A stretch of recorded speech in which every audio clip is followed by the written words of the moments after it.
যে ব্রাহ্মণবাড়িয়ার গ্যাস সারা বাংলাদেশে যায়, আমাদের চলতে হয় সিলিন্ডারে কেন? ইনশাল্লাহ যদি আপনাদের ভোটে আসি, আমি আমার দলের নেতাকে বলে আদায় করে ছাড়বো যে ব্রাহ্মণবাড়িয়ার ঘরে ঘরে আগে গ্যাস দেবে, তারপরে গ্যাস অন্য জায়গায়। নাইলে আমি রাস্তায় এই যে বসলাম, আমি উঠবো না। রাস্তায় বসা পড়ার অভিজ্ঞতা কিন্তু আমার আছে।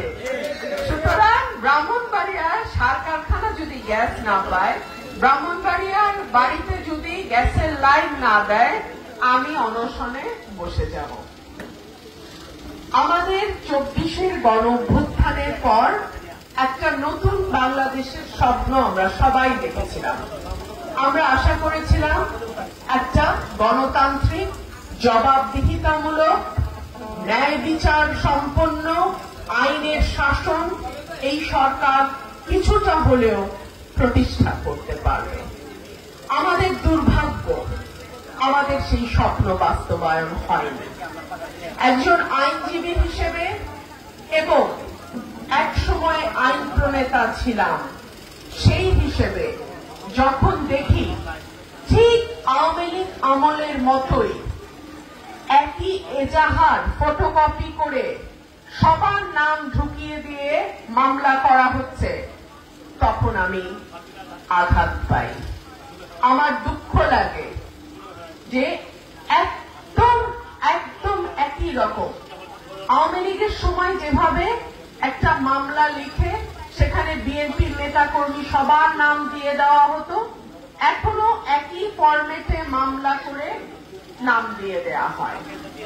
সুভাষ দার মতন একজন মানুষ, যিনি বয়োবৃদ্ধ, শারীরিকভাবে অসুস্থ, এই মানুষটিকে কেন মামলার জন্য আতঙ্কিত থাকতে হবে? আপনারা কি বিশ্বাস করেন সুভাষ দা কোনো অপরাধ অন্যায়ের সঙ্গে যুক্ত হতে পারে? আমরা কেউ বিশ্বাস করি না। সুতরাং এই ধরনের ঘটনা যেন না হয়, আমি পুলিশ প্রশাসনের দৃষ্টি আকর্ষণ করব এবং আমি অনুরোধ করব যথাযথ তদন্ত না করে গয়রহ মামলা যেন না নেওয়া হয়। আমাদের আগামী নির্বাচন দরজায় কড়া লাগছে। আশা করি 2026-এর প্রথমার্ধেই আমরা একটি নির্বাচন পাব।